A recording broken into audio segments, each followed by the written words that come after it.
Bonjour à tous, bienvenue de retour sur R37 Info. Aujourd'hui, je vous montre comment réparer un écran tactile qui ne répond pas sur le Poco M7 Pro.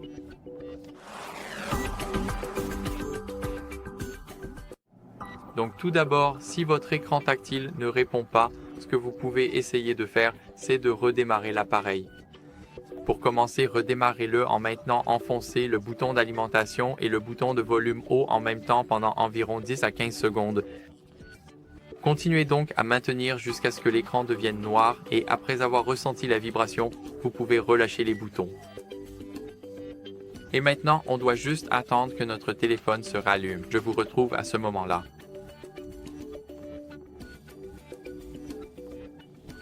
Si cela ne vous a pas aidé, ce que vous pouvez essayer, c'est d'enlever toute coque ou protection d'écran car parfois une coque volumineuse ou un protège-écran épais peut interférer avec la sensibilité de l'écran tactile.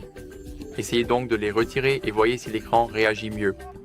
Sinon, allez dans les paramètres de votre téléphone puis cliquez sur la section intitulée à propos du téléphone que vous trouverez tout en haut de l'écran ici. Une fois que vous êtes dans cette section, faites défiler si nécessaire puis cliquez maintenant sur l'option Xiaomi HyperOS. Assurez-vous de mettre à jour votre logiciel dès qu'une nouvelle version est disponible, car un bug logiciel peut provoquer ces problèmes d'écran tactile, donc passer à la dernière version pourrait résoudre le problème. Donc, si une mise à jour est disponible, il suffit de la télécharger et de l'installer.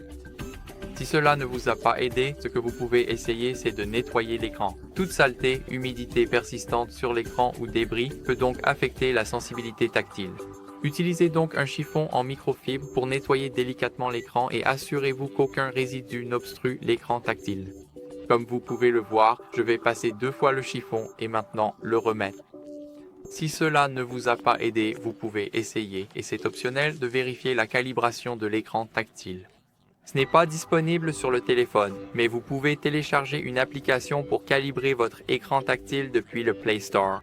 Je ne recommande pas cette option, donc c'est vraiment facultatif pour vous.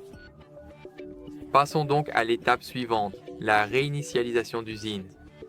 Si le problème persiste, il se peut que vous deviez en effectuer une. Cela effacera toutes vos données, alors assurez-vous de tout sauvegarder au préalable. Laissez-moi vous montrer.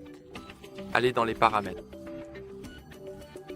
Maintenant, cliquez sur « À propos du téléphone » ici, faites défiler un peu vers le bas jusqu'à ce que vous voyez « Sauvegarde et restauration ». Ici, vous avez 3 types de sauvegarde. La sauvegarde locale, la sauvegarde sur le cloud et la sauvegarde Google. J'utilise la sauvegarde locale et la sauvegarde Google et je n'ai jamais utilisé celle de Xiaomi, donc je n'ai pas d'avis à ce sujet. Allez maintenant sur réinitialisation d'usine et ici, cliquez sur effacer toutes les données, saisissez votre schéma, puis cliquez sur réinitialisation d'usine ici.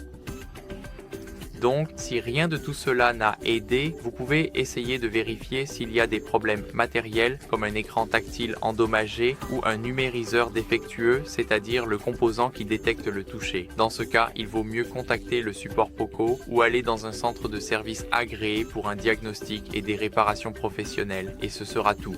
Merci à tous d'avoir regardé. N'oubliez pas de laisser un like, de vous abonner et à la prochaine. Au revoir.